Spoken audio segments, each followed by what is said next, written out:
رب العالمين والصلاة والسلام على سيدنا محمد خاتم النبيين وعلى آله وصحبه أجمعين ومن تبعكم بإحسان إلى يوم الدين. أما بعد، آمن الرسول بما أنزل إليه من ربه والمؤمنون كل آمن بالله وملائكته وكتبه ورسله لا نفرق بين أحد من رسله وقالوا سمعنا وأطعنا غفرانك ربنا وإليك المصير. صدق الله العظيم وصدق رسوله النبي الكريم. الحمد للہ، اللہ کی عنایت، مہربانی، فضل و کرم سے سورہ بقرہ کی تفسیر مکمل ہونے جا رہی ہے. صرف 2 آیات کی تفسیر باقی رہ گئی ہے سورہ بقرہ میں سے. سورہ بقرہ کی یہ آیات احادیث میں ان کی بڑی فضیلتیں آئیں. رسول اللہ صلی اللہ علیہ وسلم نے ارشاد فرمایا کہ جو شخص رات کے شروع میں ان آیات کو پڑھ لے تو یہ آیتیں اس کے لیے کافی ہو جائیں گی. رسول اللہ صلی اللہ علیہ وسلم نے ایک دوسری حدیث میں ارشاد فرمایا کہ سورہ بقرہ کی آخری آیات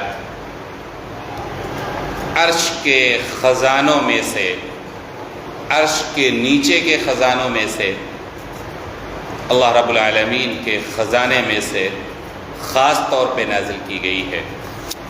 حضرت سیدنا عمر ابن خطاب رضی اللہ تعالی عنہ اور حضرت علی مرتضی رضی اللہ تعالی عنہ نے فرمایا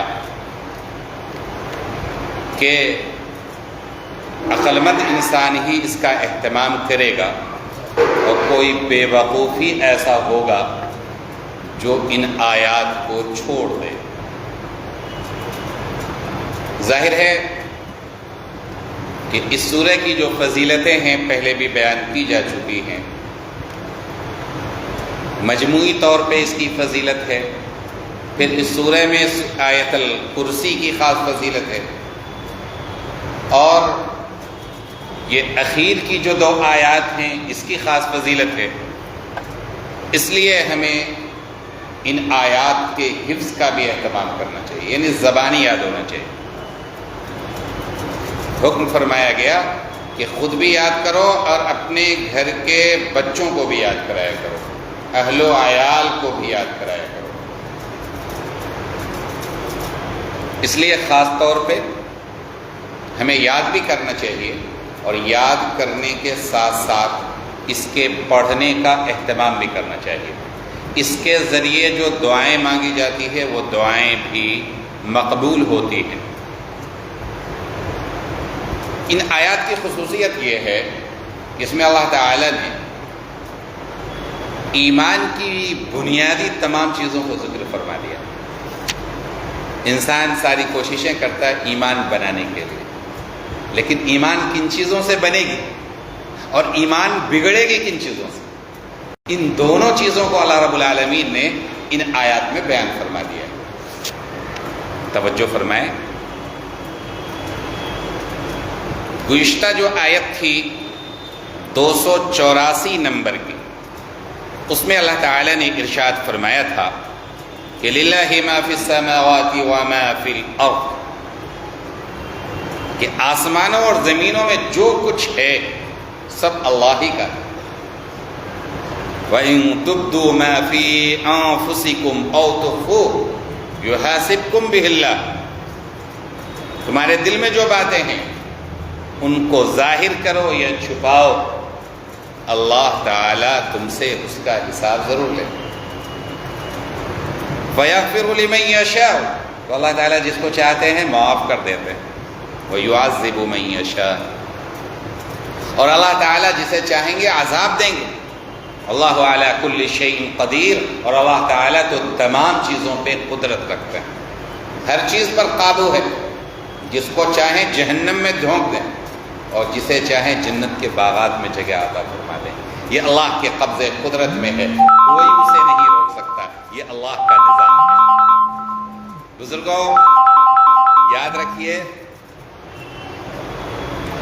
یہ آیات ایسی ہیں کہ انسان اگر اپنے اعمال کا محاسبہ کرنے لگے تو کانپ جائے کہ تم ظاہر کرو گے یا چھپا کر کے رکھو گے. اللہ تو ہر حال میں واقف ہے اور وہ ہر چیز پر قدرت رکھتا ہے، لہذا اس کی پکڑ سے انسان کو ڈرنا چاہیے. چنانچہ ایسا ہی ہوا ان آیات کو سن کر کے جو اس امت کے سب سے رسول اللہ صلی اللہ علیہ وسلم کی خدمت میں یہ حضرات پہنچے. عرض کیا یا رسول اللہ، ہم میں سے کون انسان ہے جس سے غلطی نہ ہو؟ کون سا انسان ہے جس کی ظاہر میں کچھ غلطی نہ ہو اور باطن میں کچھ غلطی نہ ہو؟ تو ہم لوگ کیسے بچ پائیں گے؟ اسی وقت یا اسی پس منظر میں اللہ رب العالمین نے آگے کی آیات کو نازل فرمایا. پہلی بات یہ بتائی گئی کہ اصل جو چیز ہے وہ ایمان ہے، اور اس امت کا اعتدال ہے، اس امت کی خوبی ہے، اس امت کے ساتھ خیر کا معاملہ ہے کہ یہ امت ان تمام چیزوں پر ایمان رکھتی ہے جس پہ ایمان رکھنے کا حکم دیا گیا ہے. اللہ تعالیٰ نے جو چیزیں بھی نازل کی ان پہ ایمان رکھتے ہیں. اللہ تعالیٰ نے جو کتابیں نازل کی، چاہے رسول اللہ صلی اللہ علیہ وسلم پہ نازل کی ہوں یا پچھلے نبیوں پہ نازل کی ہوں، یہ امت سب پہ ایمان رکھتی ہے. اور صرف امت ہی کا معاملہ نہیں ہے بلکہ رسول اللہ صلی اللہ علیہ وسلم بھی سب پہ ایمان رکھتے ہیں. نبی کے لیے بھی اپنی نبوت پہ، اپنی رسالت پہ ایمان رکھنا ضروری ہے. جب انہیں ایمان ہوگا تبھی تو وہ اپنی امت کو دعوت دیں گے. چنانچہ فرمایا آمن الرسول بما انزل الیہ من ربہ، ایمان رائے رسول، رسول سے مراد رسول کامل، رسول آخر الزمان حضرت محمد رسول اللہ صلی اللہ علیہ وسلم.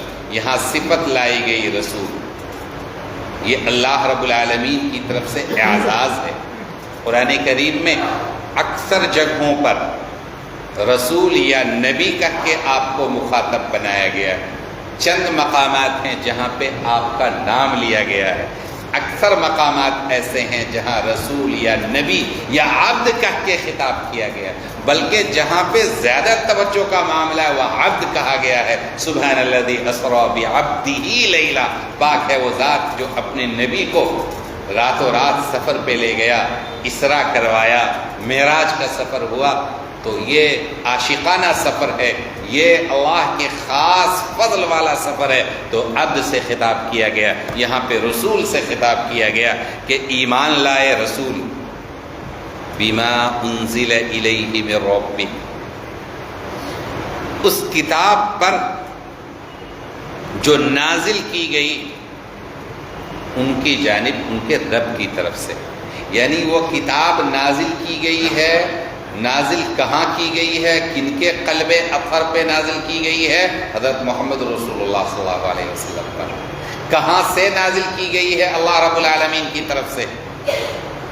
تو اتنا کافی نہیں ہے کہ وہ ان پر نازل کی گئی، نازل کی گئی اور ایک ایک آیت کی صداقت پہ اور اللہ رب العالمین کی طرف سے ہونے پر انہیں یقین ہے. تو رسول اللہ صلی اللہ علیہ وسلم ایمان لائے اس کتاب پہ جو نازل کی گئی ہے ان کی جانب، ان کے رب کی طرف سے. والمؤمنون، اور تمام ایمان والے، تمام مومنین بھی اس پہ ایمان رکھتے ہیں. رسول اللہ بھی ایمان رکھتے ہیں اور ایمان والے بھی اس کتاب پہ ایمان رکھتے ہیں جو ان پر ان کے پروردگار کی طرف سے نازل کی گئی ہے۔ یہاں پہ دیکھیں، آپ غور فرمائیں کہ پہلے رسول کا تذکرہ اور پھر الگ سے مومنین کا تذکرہ۔ یہ رسول اللہ صلی اللہ علیہ وسلم کی عظمت کو، آپ کے مقام کو، آپ کے مرتبہ کو بتانے کے لیے الگ سے تذکرہ گیا کہ امت ضمن میں ہے، رسول اہم ہے، تمام احکام کا مخاطب رسول اللہ صلی اللہ علیہ وسلم کو بنایا گیا، جبکہ یہ سارے احکامات امت کے لیے۔ کن کن چیزوں پر ایمان لائے؟ کل آمن باللہ وملائکتہ وکتبہ ورسلہ، کہ وہ ایمان لائے سب سے پہلی چیز اللہ پر اور اللہ کے فرشتوں پر، وکتبہ اور اللہ کی کتابوں پر، ورسلہ اور اللہ کے رسولوں پر۔ کتنی چیزیں ہوئیں؟ اللہ پر ایمان لانا، اللہ کے فرشتوں پر ایمان لانا، اللہ کی کتابوں پر ایمان لانا اور اللہ کے رسولوں پہ ایمان لانا۔ جتنے اللہ کے برگزیدہ بندے ہیں، حضرت آدم سے لے کر رسول اللہ صلی اللہ علیہ وسلم تک، جن کو اللہ تعالیٰ نے نبی بنایا، جن کا نام ذکر کیا گیا یا نام ذکر نہیں کیا گیا، ان سب پہ اجمالی طور پہ ایمان رکھتے ہیں۔ اسی طریقے سے فرشتے پر بھی ایمان رکھتے ہیں۔ جب تک فرشتے پہ ایمان نہ ہو تو کتاب پہ ایمان رکھنا مشکل ہے، اس لیے کہ اللہ رب العالمین نے نبیوں کے پاس جو وحی بھیجی ہے، کتاب بھیجی ہے، کتاب کی جو آیات نازل کی ہیں وہ حضرت جبرائیل علیہ السلام کے ذریعے، وہ واسطہ ہیں۔ مکمل قرآن کریم کیسے نازل ہوا؟ یہ کتاب ہدایت کیسے نازل ہوئی؟ کون لے کے آئے؟ ان کی آیات کو کون لے کے آیا کرتے تھے؟ حضرت جبرائیل علیہ السلام۔ پچھلے انبیاء کے اوپر کون احکامات لاتے تھے؟ حضرت جبرائیل علیہ السلام۔ کتابوں پر جتنی بھی کتابیں نازل کی گئی، خاص طور پہ تورات، زبور، انجیل اور قرآن کریم، یہ آخری کتاب ہے۔ اس سے پہلے 3 کتابیں اور ہیں، ان کے علاوہ صحیفے ہیں، چھوٹی چھوٹی کتابیں بڑی تعداد میں، صحف ابراہیم ہے، صحف موسیٰ ہے اور دیگر بہت سارے انبیاء کی کتابیں ہیں۔ اجمالی طور پہ ہم سب پہ ایمان رکھتے ہیں۔ کیا ایمان رکھتے ہیں؟ مثلا قرآن کریم کے بارے میں ہمارا کیا ایمان ہے؟ جب تک ہم قرآن کریم پر ایمان نہیں رکھیں گے ہم مومن نہیں ہو سکتے۔ قرآن کریم پہ پہلا ایمان یہ ہے کہ اللہ رب العالمین کی طرف سے، اور دوسرا ایمان یہ ہے کہ اللہ رب العالمین کی طرف سے ہے، یہ کتاب ہدایت ہے، ہم سب کی ہدایت کے لیے اللہ تعالیٰ نے نازل کیا۔ پوری انسانیت کی ہدایت اللہ تعالیٰ نے کس چیز میں رکھی ہے؟ قرآن کریم میں رکھی۔ دین کا پیڑ کیا ہے؟ قرآن کریم۔ پہلا محور کیا ہے؟ قرآن کریم۔ رسول اللہ صلی اللہ علیہ وسلم کی احادیث اسی قرآن کریم کی کیا ہے؟ شرح ہے۔ اور پھر فقہ کیا ہے؟ اسی قرآن کریم اور رسول اللہ صلی اللہ علیہ وسلم کے احادیث میں کیا ہے؟ اس کے قوانین کو یکجا کیا گیا ہے، اور جہاں پہ اجتہاد کی گنجائش تھی وہاں پہ اجتہاد کیا گیا ہے، استنباط کیا گیا ہے، انہی سے احکام نکالے گئے۔ تو اس پر ایمان لانا کہ اللہ رب العالمین کی طرف سے ہے، اس کو کتاب ہدایت سمجھنا، اس کی عزت کرنا، کیا کرنا؟ اس کی عزت کرنا، اس کو بہتر انداز میں پڑھنا، تلاوت کرنا، تجوید کی رعایت کے ساتھ، غلطی کیے بغیر اسی طریقے سے اس کے معانی کو سمجھنا، اور پھر معانی کو سمجھ کر اس پر عمل کرنا، دوسروں کو اس کی تبلیغ کرنا، یہ سب کے سب کیا ہیں؟ قرآن کریم کے حقوق ہیں جو ہمیں ادا کرنا ہے۔ ابھی جو آپ سارے حضرات بیٹھے ہوئے ہیں وہ کس کام کے لیے بیٹھے ہوئے ہیں؟ قرآن کریم کے اس حق کو ادا کرنے کے لیے ہمیں قرآن کریم کی آیات کو سننا بھی ہے، اس کو سمجھنا بھی ہے، اور انشاءاللہ اس پہ عمل بھی کرنا ہے۔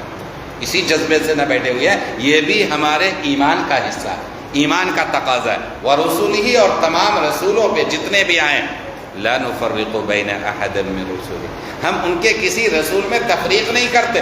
جیسے یہودیوں کا معاملہ تھا، حضرت موسیٰ کو مانتے تھے لیکن حضرت موسیٰ کے علاوہ جو نبی ہیں اور خاص طور پہ حضرت عیسیٰ کو نہیں مانتے تھے۔ یا عیسائیوں کا معاملہ ہے کہ حضرت عیسیٰ کو تو مانتے ہیں لیکن نبی آخر الزماں جناب محمد رسول اللہ صلی اللہ علیہ وسلم کو نہیں مانتے. یا یہودیوں کا معاملہ تھا، وہ کہتے تھے کہ ہمیں جو ہے جبرائیل سے ہی دشمنی ہے، چونکہ ہمیں جو سزا دی گئی ہے، یا ہم میں سے بہت سارے لوگوں کو جو سزا دی گئی ہے وہ سزا عذاب لانے والے جبرائیل ہوا کرتے تھے. ایسا کچھ نہیں ہے. یہاں سب کی عزت ہے، تمام فرشتوں کی، تمام نبیوں کی، اور تمام اللہ کے نیک بندوں کی. کسی کے شان میں ہم گستاخی نہیں کرتے. یہودی لوگ حضرت مریم کے شان میں گستاخی کرتے ہیں. ہم کیا کہتے ہیں کہ وہ اللہ کی ولیہ تھی، ان کی عصمت کی، ان کی پاک دامنی کی، ان کی عزت کی اور ان کی کرامت کی گواہی اللہ تعالیٰ نے قرآن کریم میں دی ہے. ان کے اوپر باضابطہ ان کے نام پہ ایک سورہ کا نام رکھا گیا ہے. تو یہ اسلام کا اعتدال ہے، یہ اسلام کا حسن ہے. کسی اور شریعت، کسی اور نظام میں یہ حسن نہیں ہے. وَقَالُوا سَمِعْنَا وَأَطَعْنَا. اور یہ سارے یعنی نبی آخر الزماں جناب محمد رسول اللہ صلی اللہ علیہ وسلم، آپ کی امت کے تمام افراد کیا کہتے ہیں؟ سمعنا، اے اللہ آپ نے جو حکم دیا ہم نے اس کو سنا. پہلا کام کیا ہے؟ حکم کو غور سے سننا، توجہ کے ساتھ سننا. ہمیں معلوم ہے کہ بیٹھے ہیں، بات میرا چہرہ دیکھ رہے ہیں، ہونٹ ہلتے ہوئے دیکھ رہے ہیں، لیکن باتوں پہ توجہ نہیں دے رہے ہیں. تو پہلا کام ہے غور سے سننا. وَأَطَعْنَا، اور جب ہم نے سن لیا تو ہم نے اس کی اطاعت بھی کی، اس کو مان بھی لیا. اسی کو سمع و طاعت کہتے ہیں. امیر کی سمع و طاعت، پہلے ان کے حکم کو سننا ہے اور اس پہ اطاعت کرنا ہے. بڑوں کی سمع و طاعت، کسی نظام میں ہے تو اس نظام کا جو ذمہ دار ہے اس کی سمع و طاعت. مسجد کا معاملہ ہے، کوئی ذمہ دار ہے تو اس کی بات کو ماننا، یا کوئی جماعت ہے تو اس کے امیر کی بات کو ماننا. یہ کیا ہے؟ سمع و طاعت ہے. یہ صاحب ایمان کی ایک خوبی ہے کہ اس کے اندر سمع و طاعت ہوتی ہے، اپنے ذمہ داروں کی بات کو مانتا ہے. اور ذمہ دار تو یہ عارضی ہیں، ورنہ اصل میں یہ اللہ اس کے رسول کی بات مانتا ہے. غفرانک ربنا والیک المصیر.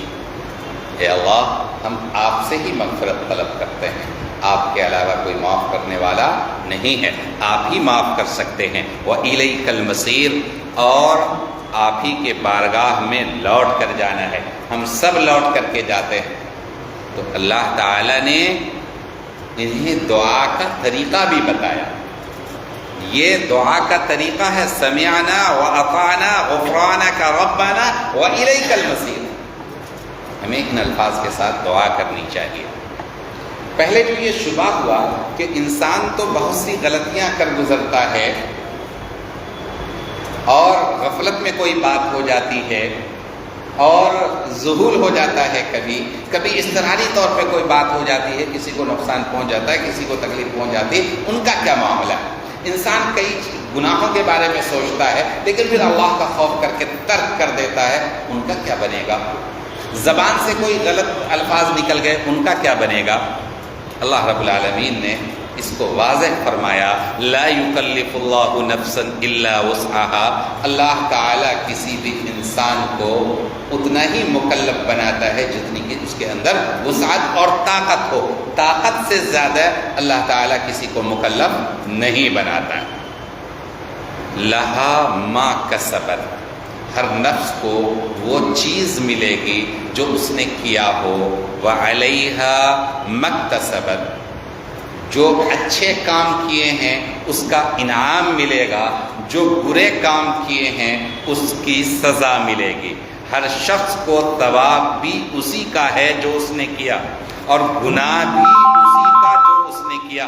اے ہمارے پروردگار، ہم سے جو بھول چوک ہو جائے، اے ہمارے پروردگار، لا تؤاخذنا، ہمارا مؤاخذہ مت کیجئے، ان نسینا، اگر ہم سے کوئی غفلت ہو جائے، ہم کچھ بھول جائیں، او اخطأنا، یا ہم سے کوئی خطا ہو جائے، بھول چوک ہو جائے تو ہماری پکڑ نہ فرمائیے.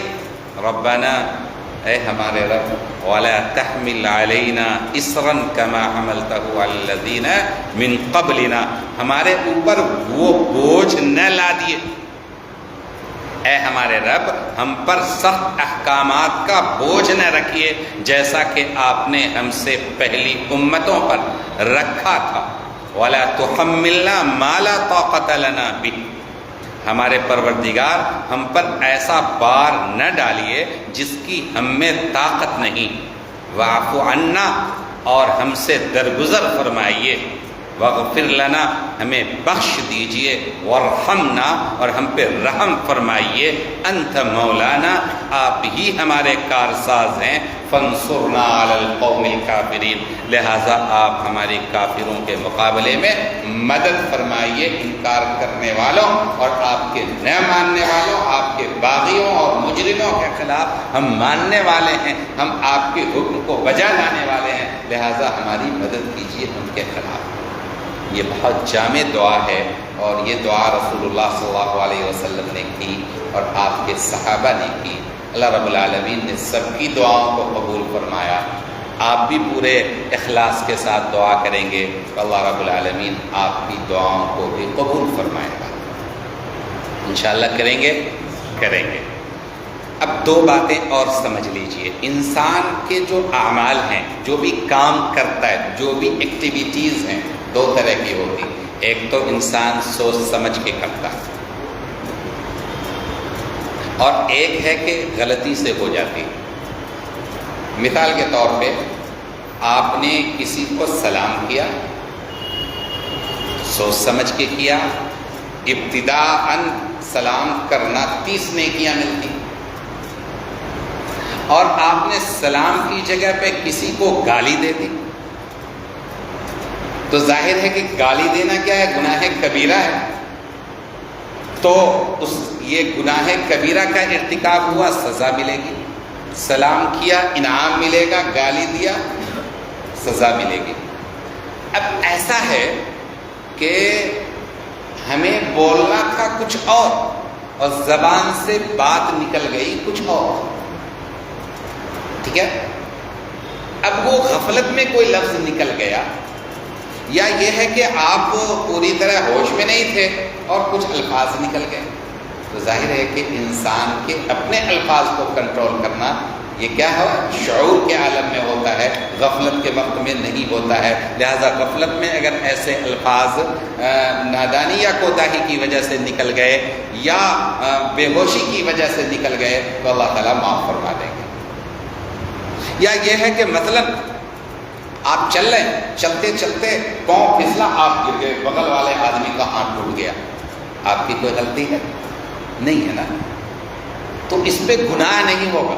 البتہ ممکن ہے کہ یہ کہا جائے کہ ان کا علاج کرائیے، کہ آپ کو ٹھیک سے چلنا چاہیے تھا، یہ ایک الگ مسئلہ ہے۔ لیکن یا یہ ہے کہ آپ جا رہے ہیں اب اور ایسے ایسے کرتے چلے جا رہے ہیں، اور اچانک سے ایک آدمی آ گیا بغل میں اور اس کو آپ کی کوہنی لگ گئی، اس کو تکلیف ہوئی، تو مومن کو تکلیف پہنچانا یہ کیا ہے؟ گناہ ہے نا۔ لیکن یہاں پہ جو آپ نے تکلیف پہنچائی جان بوجھ کے پہنچائی؟ نہیں، اتنا انسان معاف کر کے چلتا ہے، اللہ تعالیٰ بھی اس کو معاف فرمائیں گے۔ دو باتیں۔ اسی طرح اندر کے جو اعمال ہیں، انسان جو دل میں پالتا ہے وہ بھی دو قسم کے ہیں۔ جیسے مثال کے طور پہ ہم نے اللہ کی عظمت کا یقین کیا، اللہ ایک ہے، اللہ کی وحدانیت کا یقین کیا، رسول اللہ کی رسالت کا یقین کیا، یہ تصدیق ہے، اس کا تعلق دل سے ہے، اس پہ ثواب ملے گا۔ تمام نیکیوں کی بنیاد اسی پہ۔ آپ نے پختہ ارادہ کر لیا کہ ہم انشاءاللہ یہ کام کریں گے، آپ کو موقع نہیں ملا، اس پہ بھی آپ کو ثواب مل گیا۔ اسی طریقے سے آپ نے کسی کے خلاف نفرت پال لی دل میں، کسی کو حقیر سمجھا، یا اللہ تبارک و تعالیٰ کی عظمت وحدانیت کمزور پڑ گئی، غیر اللہ کو ماننے لگے قلب سے، اس پہ بھی سزا ملے گی۔ ایمان پہ انعام ملا اور تکبر پہ اور شرک پہ سزا ملی، نفاق پہ سزا ملی۔ اب آئیے کہ آپ کے دل میں برے برے خیالات آئے اور فوراً آپ نے کہا استغفر اللہ، ہم کیا سوچ رہے تھے، ایسا تو ہمیں نہیں سوچنا چاہیے۔ اس طرح کے خیالات پہ اللہ تعالیٰ معاوضہ نہیں فرماتے ہیں، معاف کر دیتے ہیں۔ اور خاص طور پہ اگر انسان اللہ رب العالمین سے معافی طلب کرے تو یقینی طور پہ معاف کر دیتے ہیں۔ تو یہاں پہ بار بار یہ کلمات آئے کہ اے اللہ ہمارا مواخذہ مت کیجیے کہ اگر ہم سے کوئی نسیان ہو جائے، بھول چوک ہو جائے، اور ہمارے اوپر بوجھ بھی مت لا دیے۔ حالانکہ اللہ کے جو احکامات ہیں بوجھ نہیں ہیں، لیکن بعض احکامات پچھلی امتوں کی بدماشیوں کی وجہ سے ایسے آ چکے ہیں کہ ان کے لیے ادا کرنا مشکل ہو گیا تھا۔ تو اس پس منظر میں یہ دعا کی گئی، اس لیے کہ اللہ کے جو احکامات ہیں، یہ جو نظام شریعت ہے، یہ شریعت کا پورا نظام جو ہے یہ پوری انسانیت کے لیے رحمت ہے، اس میں پوری انسانیت کے لیے اللہ کا فضل ہے، اللہ کا کرم ہے، یہ بوجھ نہیں ہے۔ جو لوگ بوجھ سمجھتے ہیں وہ مجرم ہیں۔ شریعت کو کیا سمجھنا چاہیے؟ اللہ کا انعام سمجھنا چاہیے، اور اگر شریعت پہ عمل کی توفیق مل جائے تو اللہ کا شکر ادا کرنا چاہیے کہ اللہ تعالیٰ نے ہمیں اس نیکی کے کرنے کی توفیق عطا فرمائی ہے۔